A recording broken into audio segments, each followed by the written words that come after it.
So welcome everybody to today's new study. As you know, I'm a greater believer of the macrocosmos, and the intention of these studies is for us to be able to understand what is it the universe is vibrating to. Every new moon is when the sun enters into a new constellation of the zodiac. So in this entering, there's a transition of the frequency of the vibration, and then there's this moment to start something new. That's why they always say that during the new moon is a great time for us to set an intention. So also one of the reasons for these studies is for us to be able to understand what kind of intention we could create based on our circumstances, based on our ideals, based on our objectives, aligned with the cosmos. That in a way is going to help me synchronize with the cosmos, and therefore, since the universe is already beaming this light, is going to fortify that of mine. Because in astrology, we always talk about this analogies and correspondence. Just like it's up in the sky, it's here on Earth. And today is International Earth Day, and it's really amazing that we're able to link together the cosmos with nature, because again, we have always to have these three aspects into consideration when setting an intention or when setting synchronicity. Is the macrocosmos, understanding the universe, the solar system where we live in. Then the microcosmos, which is my biorhythm, my personal constitution, and nature, which is the environment that is around me and the one that's providing me the safe zone and this time and space for me to ultimately engage into the experiences that are going to lead me into my self-growth, into my evolution, into my freedom. So when we understand that what is the music that is playing in nature, what is the music that is playing in the planets, then we're going to be able to dance to that music. So this, again, to do a little bit of analogy here, how can we understand the frequency for us to set an intention that is synchronized, that is in tune with that? Because if not, it's just like we're just being dancing off sync. So again, today we are entering the constellation of Taurus, and I was saying that it's beautiful that nature is synchronizing with International Earth Day, because Taurus I'll get you some cheese. is an Earth sign. Every constellation has an element of nature. It's either water, it's fire, or it's earth, water, fire, earth, or air. So Taurus is the first earth sign in the zodiac, and so it's the first ground, it's the first structure. So therefore, we started with the spark of Aries, and now we're going into the grounds, the stability, the comfort of Taurus. So again, in order for us to go understand a little bit of what is the frequency that we're tuning into, let's see about these properties, these characteristics that Taurus and that constellation within the cosmos, what it is. Let's define this. So Mariana, if you could silence your... Sorry. No, it's fine. Thank you. So, okay, so then, well, let's talk about Taurus. So we're saying that it's an earth sign. And also Taurus, it represents what is called the second house in the cosmos. So in the cosmos, we have 12 different frequencies, meaning 12 different stages, 12 different scenarios, 12 different environments where the being is constantly interacting with, constantly relating to, constantly exchanging experiences, growing.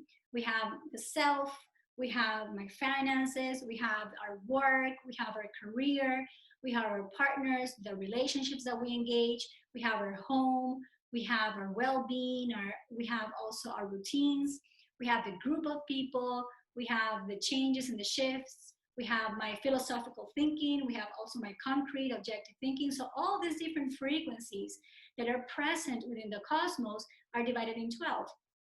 So these 12 frequencies, each of them has a landlord. We would call it like that since we're calling them houses. So this landlord is basically the sign that rules that house. So Taurus rules the second house. So let's explore a little bit of what does that second house means. What's going on in that second house? We all have that second house in the environment and in ourselves. Like I was saying, it's an analogy and correspondence between the universe and the microcosmos, meaning the self, the human experience. So the second house represents resources.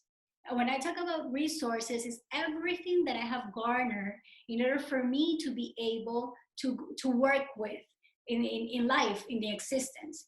So when I talk about resources, I'm also talking about what I value, my valuables, everything that I have collected and that I have treasured in order for me, again, to have this commodity for me to be able to exchange experiences in life.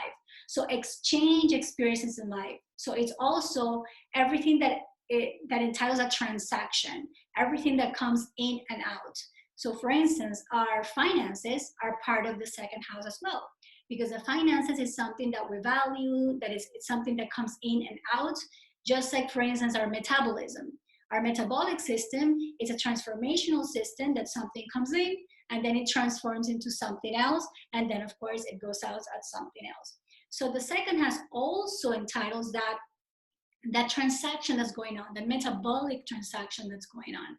And then also, since we're talking about value, we have to talk about worth. And there's our self-worth. And when we're talking about self-worth, then we're talking also about self-esteem.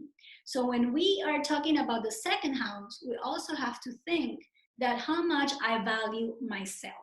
Because remember, we're coming from the first house that was ruled by Aries, and Aries is the fire, that initial fire, that motivation, is that ego, is that thing that really makes me, go and be unique, and that passionate fire. But then what is the vessel to that fire? How much I value that fire? That is what Taurus represents. So when we are gonna go into looking into our self-esteem, into looking about our self-worth, fortifying, nourishing my self-worth, I always have to see how is that second house going. So then when I'm talking about my valuables, and when I'm talking about my treasure, and when I'm talking about the things that I really, again, value, I have to do some protection to it. I have to give some boundaries. I have to put some limits into how much transaction, how much of an exchange I'm going to do. So Taurus also represents these boundaries that gives me the comfort of feeling safe, that gives me the comfort of feeling grounded, of feeling anchored within my values, within my principles, within my self-love, within my self-worth. So all of this is represented by Taurus. It's those safe boundaries that gives me comfort. That is all about vibrating into a higher frequency of Taurus. Because also what's going to happen with Taurus is that comfort that we have created within these boundaries could transform into a comfort zone. Because if you see the physiognomy of a Taurus, it's really hard to move. So it resists. That's also another quality of the Taurus, the resilience, the resistance, the perseverance. So all this is the high frequency of the Taurus. How he could get comfortable, like just there, like standing like a bull, just there, like I'm not moving, this is my space. Or it could be that resilience into holding his ground, holding those safe boundaries that are going to, again, keep collected and keep centered and anchored that self-worth, that self-value, that self-love. So this is how we're going to understand what is it that is going on. And it's really beautiful to see how the cosmos showcases all this within the timeline of existence, because we came from this transformation that was imposed to us by cocooning into this quarantine, by the whole humanity being set to their homes in order for them to feel safe, in order for them to be within their comfort zone, in order for them to go and introspect and have the time to start seeing what is it that they value. What are the principles that are actually conducting their actions in order for them to be able to, again, bloom into the new era. And why I'm saying bloom into the new era? Because, okay, so we have the second house and we have Taurus, but what's going on in this house? Who lives in this house? Talking about the cosmos. So Taurus is ruled by Venus. This is a planet that rules this constellation. And we've been talking about Venus because we talk about Venus in the Libra new moon, because Venus also rules Libra. So if we're talking about Venus within the Taurus, that means Venus, remember, always has to do with our soul's needs. But it's the soul's needs that has to have a purpose. Venus is not just pretty, like the goddess Aphrodite, just because for the fact of being pretty and keeping aesthetics and keeping balance and keeping harmony. Venus needs to feel like it has a function. It has something. It has a purpose. It's just there, not only decorative, but it's there to provide a service. So again, we're called to cocoon, to retrieve into our own homes, see how comfortable we have been, or we have developed our lives into. Are we in that comfort zone that we're just not moving and we're stagnated and we have that inertia and we're just like basically working and eating and going and coming in this automatic mode? Or am I using these boundaries that I have created through experiences?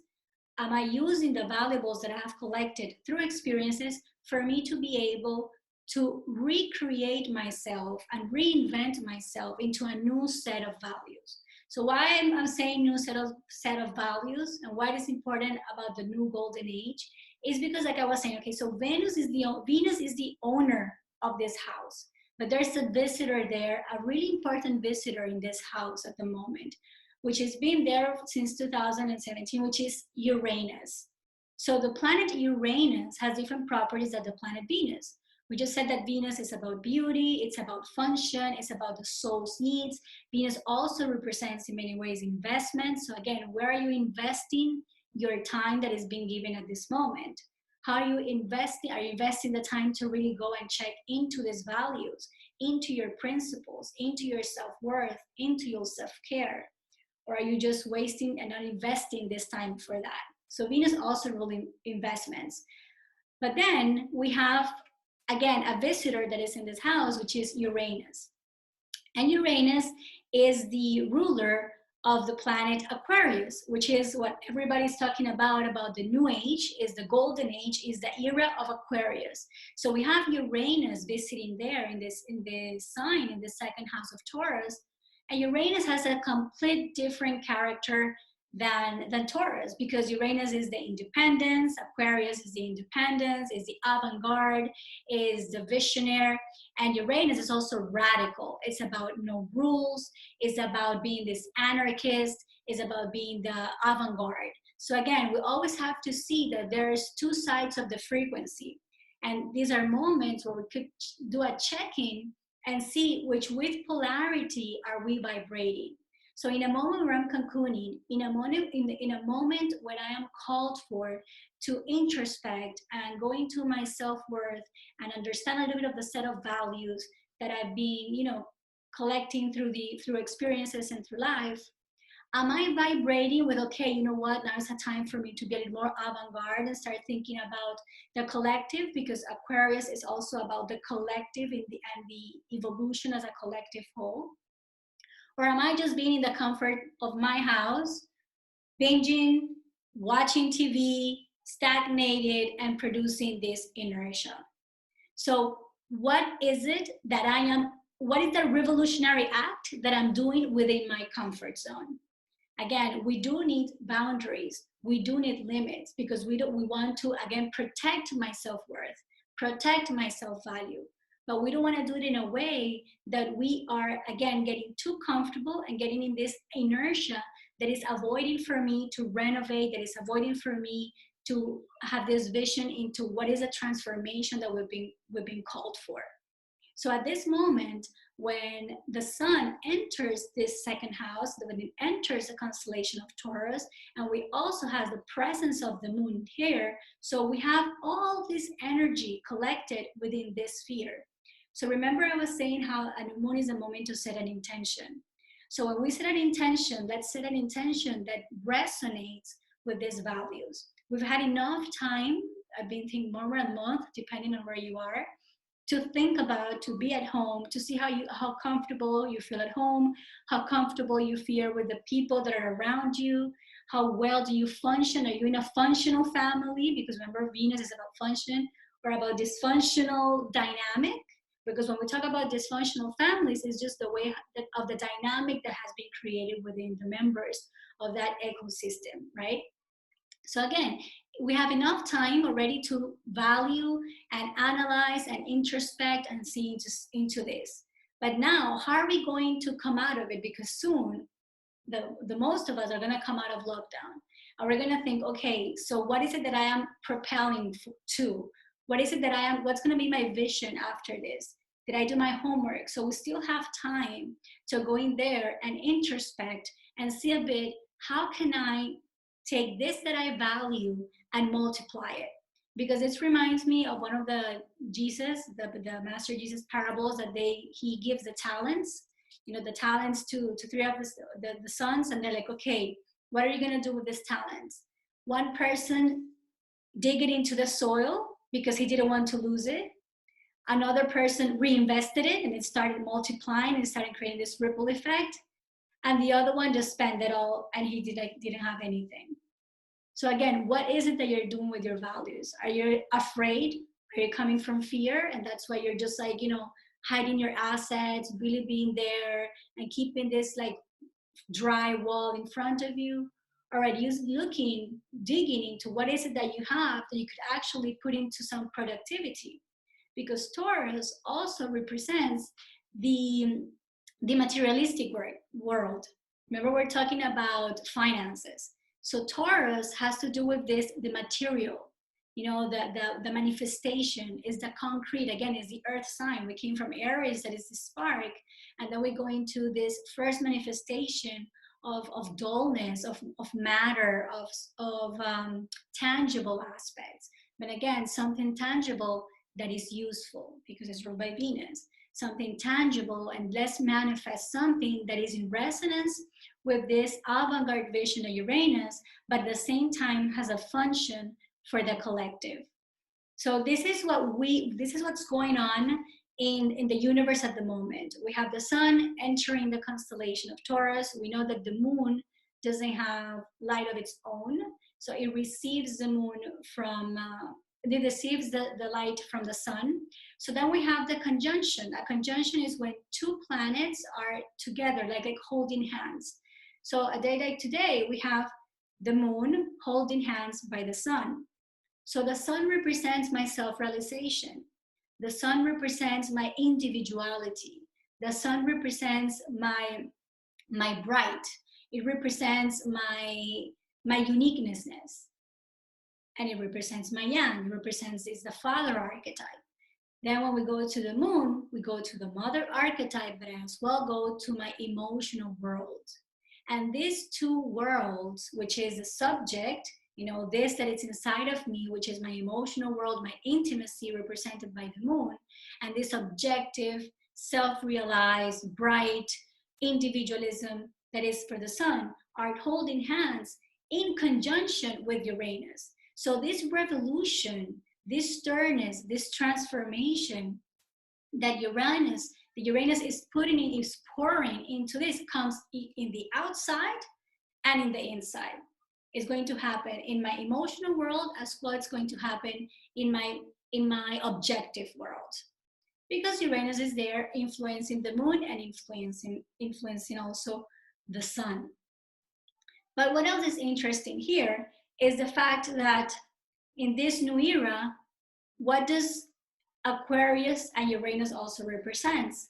It represents high technology. It represents high communications. Because we have Mercury, it's like the fast communication, the bureaucracy, the paperwork.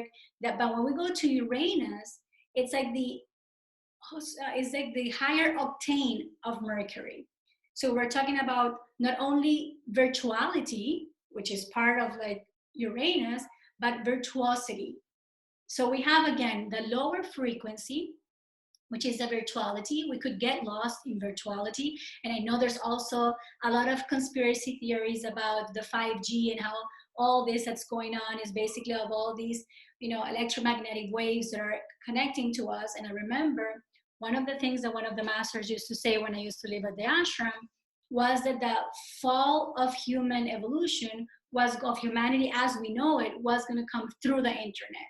And again, it's not denying that the internet is a good thing or is a bad thing. It's not about judging, but it's about understanding that if we're talking about frequencies here, if we're talking about connecting to all this beaming that the planets are doing and then the way it resonate with us, if there's an imaginary grid basically blocking these frequencies or creating glitches in this frequency or creating again or transforming or recodifying this frequency, of course there's going to be an affection. And then we're going to start living in a virtual world, meaning in a parallel world, in a surreal world, instead of the worlds of the virtues. That is what we can acquire from nature. The virtues, we're talking about patience, justice, temperance, we're talking about tolerance, all of the things that calls for a new humanism, which is Uranus. So again, it's not that I'm not saying that we're in this conspiracy. I'm saying like everything that is out there is out there for us to reflect. Is out there for us to introspect in order for us to see to what are we connecting. Because also how, like what the master used to say, wherever there is the attention, there is the mind. So whatever is it that I'm paying attention to is where my mind is. And where my mind is where my energy is. So then we go back to intention. Where is it that I'm going to set my intention today? Where is it that I'm going to put my mind to today? Where is it I'm going to be living my life today? So since we are having this new dynamic, because we're doing it through virtually, through Zoom, these studies, you know that when we do it here at Ciento, I always go for us to check your charts and see where you have Taurus and see what's going on there. And this is a way how you could apply this to your personal moment. You could, if you know what your chart is and you have your chart, you could see where you have your Taurus constellation, and there is where all this activity is happening. Now, talking about the general, what I'm going to do today is I'm going to give a little bit of a mantra, a little bit of a word that is going to be sort of like the music that you have to listen to, and let this be a guide for you to set your intention within this frequency. So I'm going to go through the zodiac wheel. So if you're an Aries, your word is open mind. If you're a Taurus, change, because again, Taurus has a hard time changing because it's comfortable, because it's dull, because it's firm, because it has, in a high frequency, it has resilience and it has perseverance, but in a low frequency, the Taurus could be really stubborn, and that allows, and it doesn't allow them to move. So again, allow yourself to change. So create your intention, contextualize this information for you to build your intention of this moon cycle with this frequency embedded in it. Then when we go to Gemini, we're going to love. Allow yourself to do an intention in love, in passionate love, in romantic love, in sentimental love, in unconditional love. When we talk about Cancer, we talk about enjoyment. Open yourself to enjoy life, to celebrate more, to mingle more, to be more loose in that sense. When we're talking about Leo, we're talking about proactivity, doing something that where you take the initiative, where, because Leo is a great leader, but at times needs these initiatives. It needs to be able to go and like be proactive instead of like waiting for somebody else to set the pace. Then in Virgo, we're talking about empowerment and connecting with abundance and connecting with prosperity. When we're talking about Scorpio, then we should, lead our intention more towards gratitude, to be more grateful, therefore be more mindful, more aware of what are the things that the universe has granted me that I should be more grateful, that I should not take for granted, that I should appreciate more. Then when we're talking about Sagittarius, it's about our inner strength. It's about this force that moves us. It's about the strength to really be able to carry on our vision, because Sagittarius has this philosophical vision. And right now we're all with this aspiration that we're going to get out of this cocooning, out of this spiritual home retreat that we've been set into, in order for us to see a changed world. This is in a way where we're aspiring, or where we are expecting, or where we are speculating. So, okay, connect yourself with that inner strength to be able to go into this vision. Then when we talk about Capricorn, Capricorn tends to be too hard on themselves, too strict, too rigid, too much work-oriented. It's more about happiness. is to be able to be happy, to just like Cancer needs to enjoy. Remember, Cancer and Capricorn, they're like in opposite issues. Capricorn needs to just be more happy, to laugh more, to mingle more. And then when we go to Aquarius, it's more about the wonder. It's about wondering, it's like all the wonders that could be created once we really embrace this aspect of the new era. What is the golden age? This wonder, going to that, elevate the curiosity of the Gemini into that intuitive, into that higher intelligence of wondering. One thing is to know something, to have the knowledge. One thing is the wonder comes from the wisdom. So connect to that wonder, Aquarius. And then when we go to Pisces, we talk about the self-worth. It's time to give yourself a little bit more of credit, to get out of that, probably that victim suffering zone, and give you more nourishment in order for you to anchor, in order for you to be able to collect a little bit more of the self-worth that's going to make you feel anchored and make you feel really connected to the self. So in this sense, we're going to be able to understand a bit from our own constitution, how can we go and dive a little bit deeper into the zodiac of the moment. Again, we have been taken into this cocooning, and it has a purpose.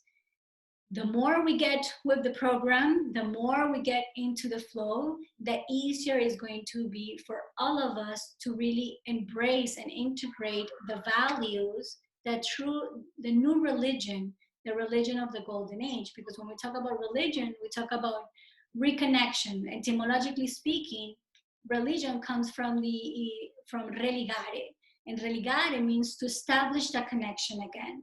This connection that religion focus a little bit more on the exoterism, meaning on the external part of the rituals, and not about the esoteric, which is, again, how can I put this essence that is inside me? Because esoteric is inside, exoteric is outside. So how can I use this, what it's inside me, understanding inside me as the microcosmos, my biorhythm, and connect to what there's outside in the cosmos and in nature, for me to be an active creator of the new golden age. Because in this synchronicity, the idea, when this serendipity happens, or when they say the cosmos is conspiring, all this happens because we are dancing to the same music. We're not, again, stubborn.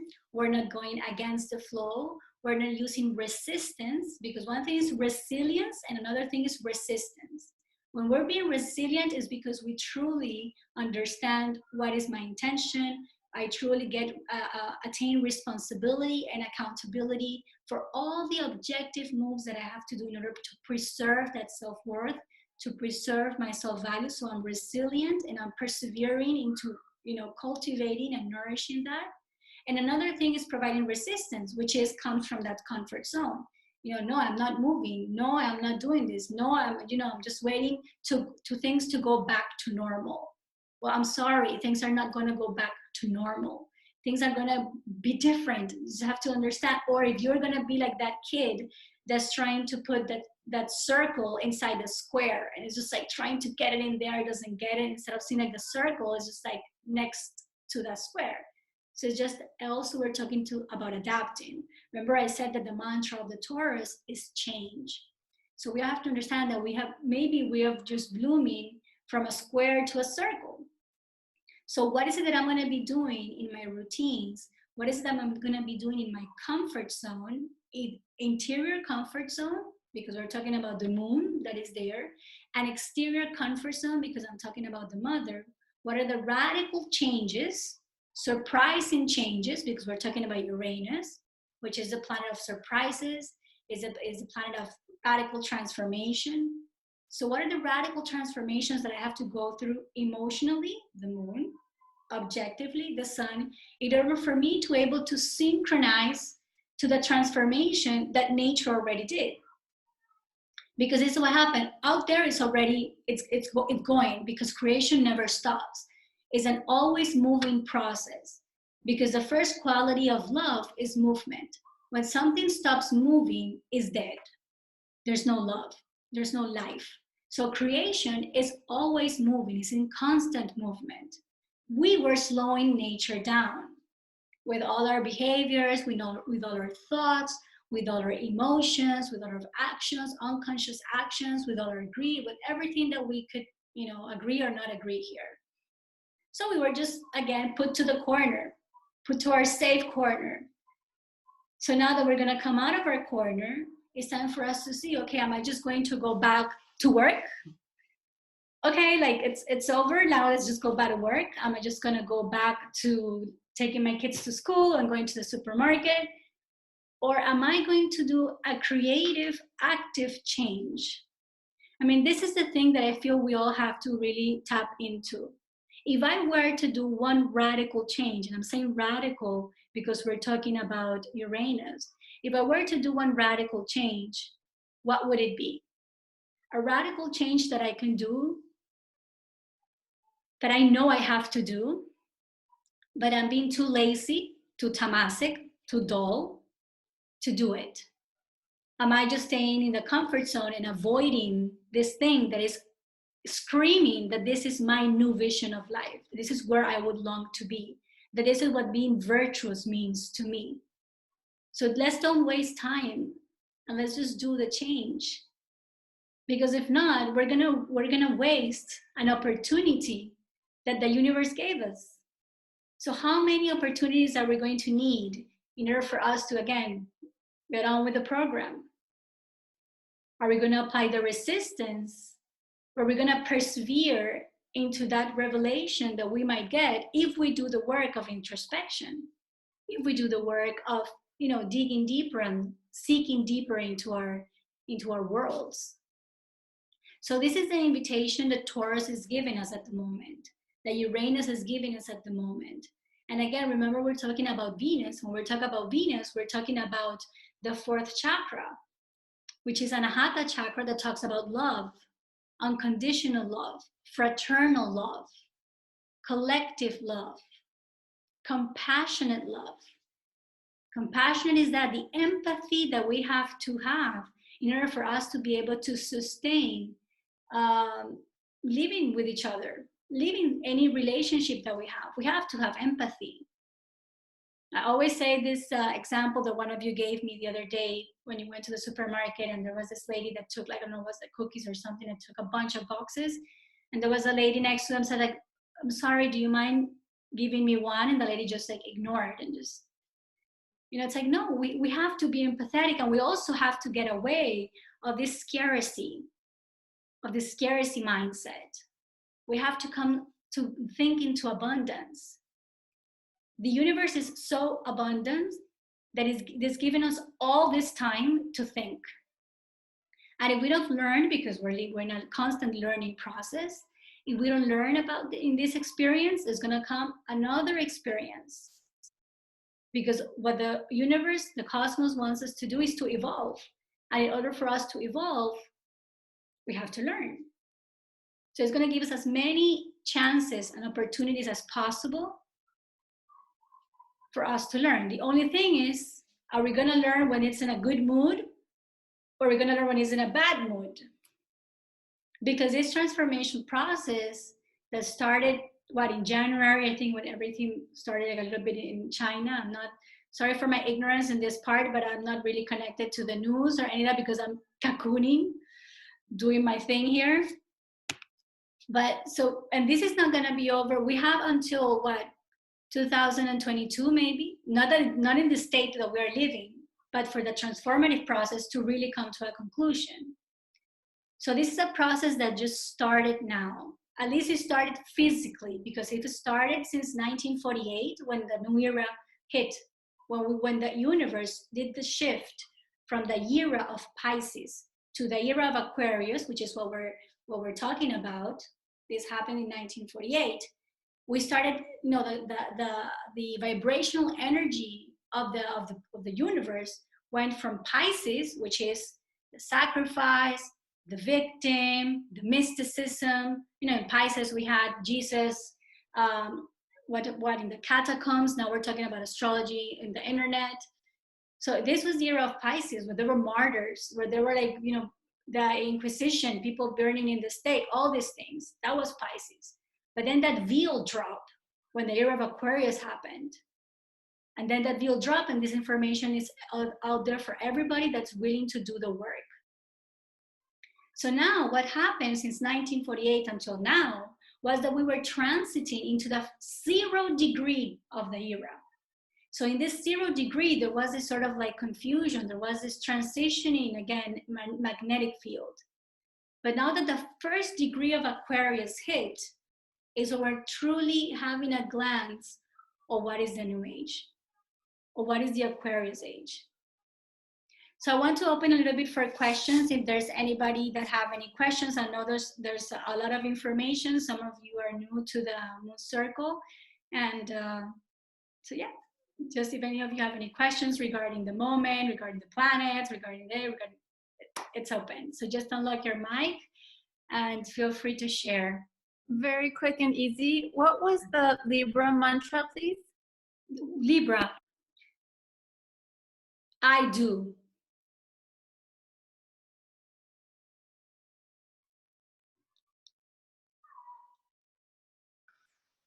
My question is, now we take, because we talked about Venus, okay? We talk about Taurus and we talk about Venus. So we go to our chart and we look where is Venus, in which house Venus is set in our chart. Mm-hmm. And then actually what we take from there is the subject, the place that we deal with. You know, we take the question to this area. Let's say my Venus is in the 2nd house. No, you have to see where your Taurus is first, because we're talking about the constellation of Taurus. So see which house Taurus is occupying, because I talked to Taurus about the 2nd house, because this is the house that he owns. Now, maybe the moment that you were born, Taurus was renting somebody else's house. So you have to see where your Taurus is. If it's in the 1st, 2nd, 3rd, 4th time. So let's say if my Taurus is in my 7th house, for instance, and the 7th house is ruled by the relationships or my companion, right? And I am a Sagittarius, and I said that my intention, this is how we connect the dots, for the intention to have more fire, for the intention to have more power, for it to have more, rhetorically, intention. So then if my Taurus is in the 7th house, but I am a Sagittarius and the word for me is strength, and the 7th house represents my partner, it could be business partner, or it could be romantic partner, that means that my intention, so I'm talking about Venus, that is compassionate word, that is empathy, should be to be strong and resilient and persevere, because this is Taurus, towards my partner, to have the strength to persevere together with them. This is how I connect the dots. My mantra of being a Sagittarius, compassion of Venus, 7th house that is relationships, and Taurus. Okay, thank you. So this is the most important thing of understanding how do we make this into a shape. Because one thing is to have the energy like just being dispersed all over the place. And then it's like, this is how we, in a way, get all like disoriented. When we're talking about Taurus, it's more like holding my ground. How do I hold my ground instead of like feeling disoriented? Is by closing, again, the boundaries that I said at the beginning, doing the safe boundaries. So how do I set the boundaries to a fire of intention? Because that's the thing, sometimes we have like an intention, but then we poof, and all of a sudden this fire like just like dissipates. It's like, oh my God, I wanted to do that. How come I, like the entire month happened and like the intention was just like a little thing that I wrote in the paper? Because it's just something that we just threw in the air. But how can we just like, again, do a boundary for it not to dissipate? Because an intention is energy, an intention is fire, an intention has movement. So how can we contain the movement to create force within me instead of dissipating force or wasting energy? It's about connecting these dots for me to just pinpoint and do an objective, concise, and what I would say surgical intention. It's precise. And this precision is what we need in cosmobiology. Because if you see the cosmobiology chart of the map of the moment that you were born comes from numbers. And there's nothing that I know more precise than numbers. Because we take the day of your birthday, we take the time of your birthday, and we take the place where you were born, which is latitude and longitude, coordinates, numbers as well. And from there, we abstract a map. So the more precise we are into these connections that we do, we could contain, and we could, again, it could be a contained energy, a centrifugal force, instead of being a dispersed force. Other questions?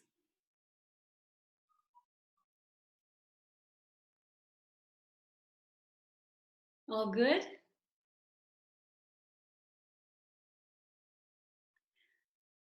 Okay, so we still have a few minutes, and I would like to share a bit on, I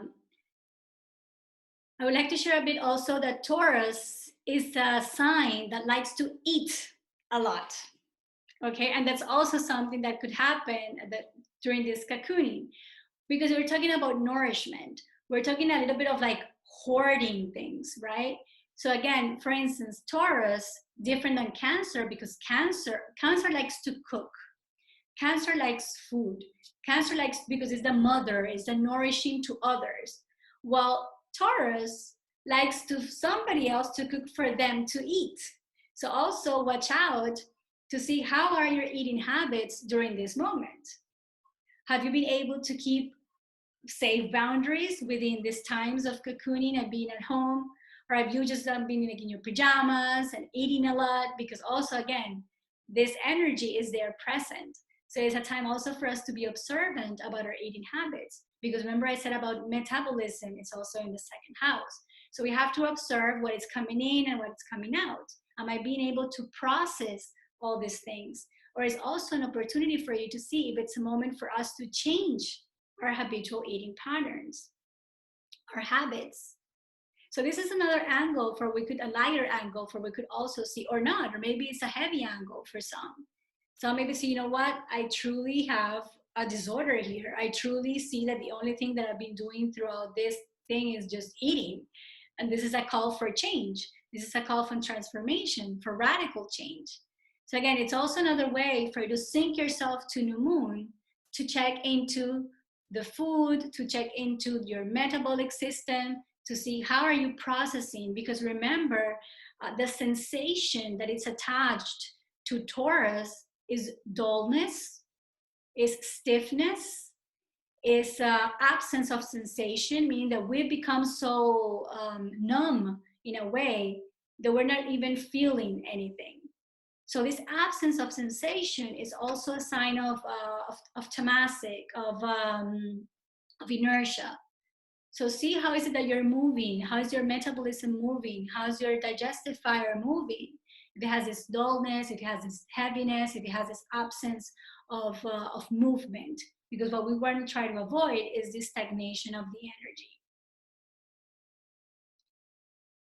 Okay, we have a question here from Inat. He's like, is there an essential oil that can support this month? Yes. So when we are talking about, when we said that Taurus is a earth element, is the element that rules the constellation of Taurus, we want to see what are the essential oils that connect me to earth. Of course, all the essential oils comes from the vegetable realm, from the vegetable kingdom.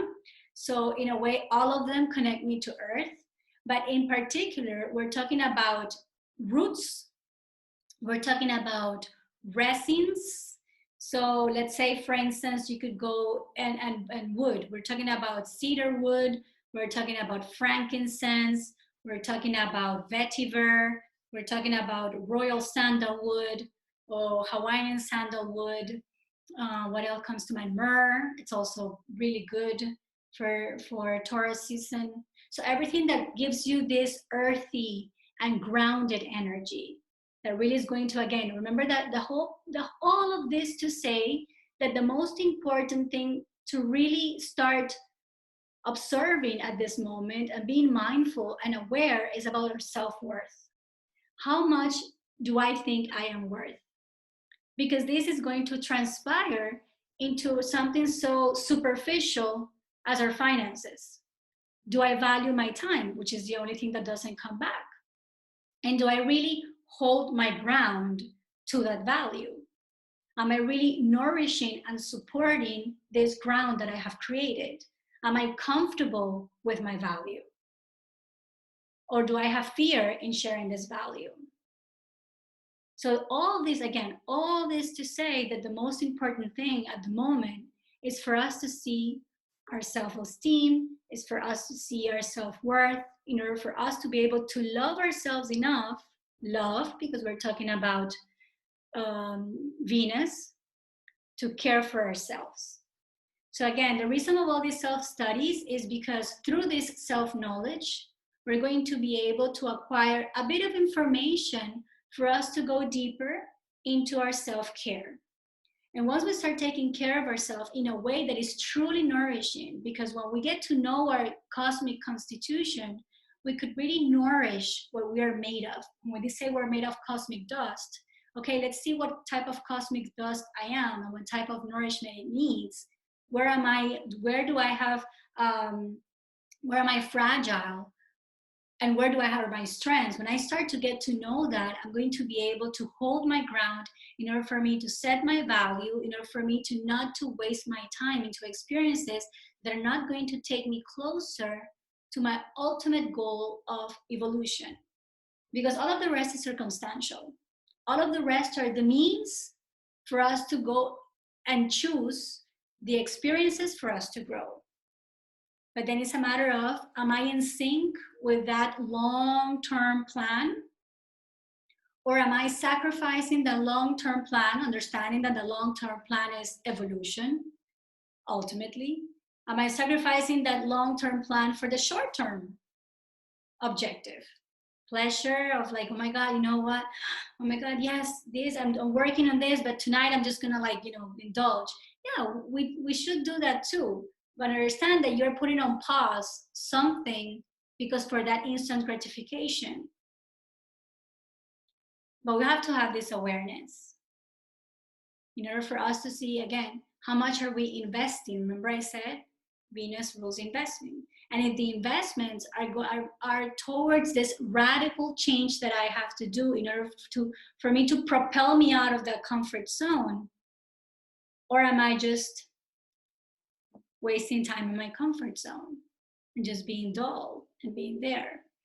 So high frequencies of the Taurus, resilience, perseverance, being able to be objective. Low frequency, comfort zone, stubbornness. And I know about Tauruses because I'm like, I have a bunch of Tauruses around me. So I know how this stubbornness comes really handy with the Taurus. Any other questions? Just to be sure, so basically what you said was we see where the Taurus is to the house, and then the formula. I really liked how you connected the dots. It was very visual. So it's the mantra, and then the high frequency of, in this case, Taurus. So okay, and then the house, and then it comes together. Are those the three? Yeah, it's like you're baking a cake, basically. It's like you're gonna see where your Taurus is. Creativity, 5. The 5th house. Okay, right. So the 5th house is creativity, is productivity, is everything that you could generate. It's also the flirtages, it's like the affairs, it's all that, all that it's like, in a way, an enjoyment, it's everything that we could create. So you have to see how you want to contextualize it. Of course, yeah. Which of these properties you want to work with. So you have that 5th house. And then you're going to see you are a Libra. So what is it that I'm going to do, right? That is creative. With resilience. And perseverance in order for me to do, in order for me to have this radical change. What is or you could make your own formula. What Right. is the radical change that I'm going to do in my creativity in order for me to, it's just like how you see Okay. it. And this is about your intention. So you have, it's not like this first, this second. It's just about using these elements and doing your formula. But that's cool because there's like pieces of the puzzle. Do you want to put them this way or do you want to put them that way? Whatever goes with whatever is sustainable for this precise moment in our lives. Great. Exactly. That's why I always say, like, when they ask me, oh, do you know of any like ritual for me to do during this new moon and during this full moon? Yes, again, the rituals are really nice as epigenetics is creating the environment for you to be able to, again, it's like listening to the music and it started swaying, and you start like, again, it provides the right foreplay. It's that environment that you need in order for you to go deep and enjoy. So that deep and enjoy is when you start understand, oh wow, this is where it's my connection to the universe. So we need the rituals, some of us or some of us not, need that foreplay, need that ambience in order for us to feel comfortable and just dive in. But the dive in goes with your mouth. Right. Thank you. Okay. We have another question here. Okay, now everybody's like going crazy with the formulas. So we have the 8th house stands for what? Okay, so the 8th house is change, it's transformation, it's transmutation, it's the cycles of death, it's also pregnancy, it's everything that changed status, everything that changed from one thing to another. So when we're going to do something is, what is it that I have to change? What is it that is transforming? What is it that I have to die? What skin I have to shed in order for me to be able to you build your formula. So that's the 8th house. Oh, Tosca had answered that question here for you. So what about the 2nd house? The 2nd house is what we've been talking about, is the resources, is the self-worth, it's the finances, is the metabolic, it's everything that comes in and out. So that's the 2nd house. Fred, can you explain how we can set the boundaries to protect the energy of our intention? What kind of protection we are talking about? So the boundaries, what kind of protection? It's a nice question, a really interesting one, because the boundaries is the support system. Remember, Earth supports. So what is the support? What is the strategy also? What is the containment that I have to do in order to do this? So for instance, let's say my intention is for me to practice yoga every day at 7 o'clock in the morning. So this is my intention. So what boundary do I have to do in order for me to be able to keep this intention? Let's say when somebody calls me to tell me, okay, happy hour today, let's go, let's party, let's drink, that the next day you're not going to be able to wake up for 7 o'clock and to go to yoga if you're tipsy, if you're like hungover or whatever. So what boundary do you have to set there in order for this, call it whatever you want, temptation, test, challenge, for this not to keep you from that intention that you set for that cycle? Because remember, the long-term intention is self-evolution. But again, there's short-term intentions, and that's what we're doing with working with the biorhythm of the moon. We're saying for this cycle, I'm going to focus on this. It's concentrated energy. Again, in order for it not to disperse. So when we think about life, in order for it not to get overwhelming, because evolution is a hard task, because we have to be aware all the time in order for us to, again, to be in this constant transformative and moving creative process. So it could be exhausting, it could be draining, and it could be really, what could be another word, frustrating in many senses and overwhelming. So for this not to be so overwhelmed, what we're trying to do, understanding the moon's biorhythm, and then we could apply this to other things like the biorhythm of Mercury, of Mars, of Venus, of Saturn. We're talking with the moon biorhythm because it rules our emotions, which is most of the time the drivers to our engagement and motivation with our relationships and with the environment. When we work with the moon's biorhythm, we're able to, again, just do it one step at a time. And this one step at a time, like I was explaining before, when you get that formula to see, okay, so this month, I'm going to focus on this. So we go from multitasking, intentional multitasking. I'm gonna go to the gym. I'm gonna go to yoga. I'm gonna be vegetarian. I'm gonna call my mom 3 times a day. So we go from all this, multitasking into, okay, no, this month is this, because this is union. We don't want to disperse energy. In a world where we were taught that multitasking is the thing, in evolution is the country. It's concentrated energy instead of diversity of energy. Okay, so I hope I was able to answer your questions.